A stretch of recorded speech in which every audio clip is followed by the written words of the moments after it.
지금 그 메르스가 또 습도에 약할 수도 있다 이런 얘기가 좀 나오잖아요. 네. 차제에 쫙 좀 물리쳐줬으면 좋겠습니다. 네. 사실 메르스 얘기가 나와서 그런데 사실 메르스에 궁금한 게 많아요. 그러니까요. 왜 유독 우리나라에서 그렇게 창궐했는지 모르겠어요, 정말로.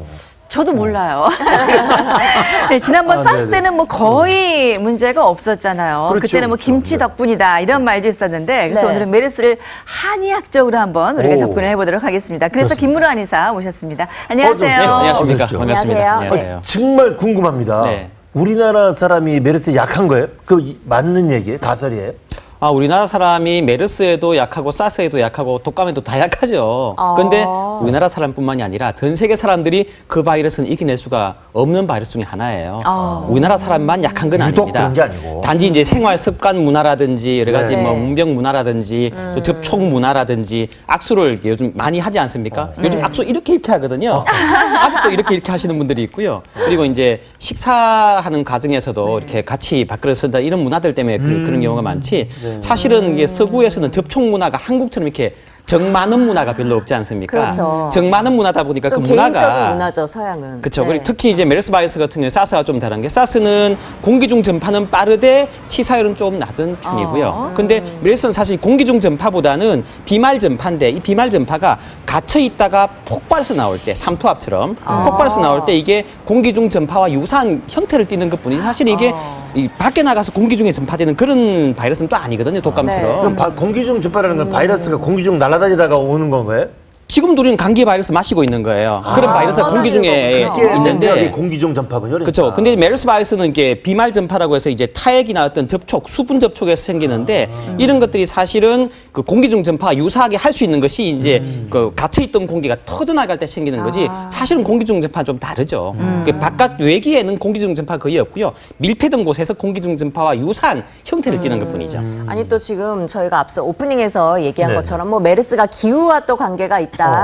이런 얘기가 돌고 있잖아요. 이것도 근거 있는 얘기예요? 네, 제가 이제 석사 과정에서 예방약을 공부하면서 이렇게 배웠던 것 중에 하나가 기억나서 최근에 또 다른 논문들을 좀 찾아봤습니다. 근데 사실 메르스 바이러스가 습도에 상당히 약해요. 근데 우리나라 기후가 요즘 어떻게 되죠? 많이 습하죠. 고온으로 네. 갔죠. 근데 이게 습할 때는 엄청 습한데 또 너무 건조할 때 너무 또 건조해요. 우리가 이제 가뭄이 들어서 습도가 너무 떨어지다 보니까 메르스 바이러스가 한참 창궐을 했는데 아까 좋은 말씀하셨죠. 비가 확 쏟아져서 습도가 올라가면 메르스 바이러스들이 이렇게 약간 골골거려요. 이럴 때 좀 빨리 퇴치가 되면 좋겠고요. 지금 뭐 거의 뭐 종결 단계에 자꾸 접어든다고 언론에서 말씀하시지만 네. 종결 단계일수록에 더욱더 병원 전염을 좀 방지를 할 필요가 있고요. 병원에서 자꾸 이렇게 병원 자체가 이렇게 소굴이어서 전파가 되면 안 되지 않습니까? 좀 주의하실 필요가 있겠죠. 좀 전에 그 병문안 문화라든가 식습관 말씀하셨잖아요. 좀 자세히 좀 그 부분 짚어주시죠.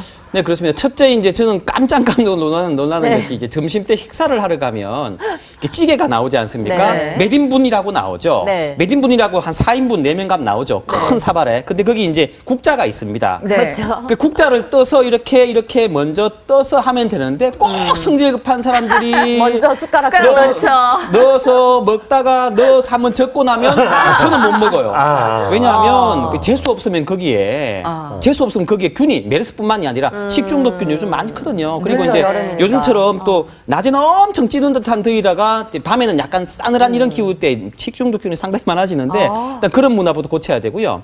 또 깜짝 놀란 것이 중환자실에 중풍으로 이게 누워 계세요. 네. 누워 계신데 거기를 찾아가서 아버님 왜 그러세요? 삼촌 왜 그러세요? 뭐 흔들면 될까요? 안 될까요? 안 되죠. 밖에서 균을 또 가지고 들어가잖아요. 그분을 위한다면 사실은 문병 가지 말고 보호자께 전화 한 통 하셔서 힘내자 얘야 이 정도만 해야 되지 찾아가시면 안 되고요. 문병 꼭 가고 싶으면 통장 번호 물어보고 돈만 보내주시면 됩니다. 근데 가까운 이게 친구들 안 정이라고 오면 생각하잖아요. 안 그러니까. 오면 섭섭하고. 사실 정은 네. 표현하는 게 참 중요해요. 근데 그 그렇죠. 정문화가 어느 정도 위생 개념이 있으면서 정문화가 돼야 되는데 위생 개념을 벗어난 정문화. 며느리가 하나면 괜찮은데 며느리 셋인데 큰 누구는 며느리가 누구, 오늘 또 안 오네. 그렇지. 셋째 며느리는 매일 출근하는데 이러면 이거 맞아. 골치 아파. 제일 좋은 병문화는요. 네. 이제 찾아가서 보호자께 안부 전하고 용돈 드리고 식사 대접하고 오는 게 제일 좋은 병문안이고요. 본인은 누워 계신데 모릅니다. 찾아가지 마십니다. 진짜 나쁜 거는 이번에 환자분 건드리면 안 돼요. 문제인 것 같습니다.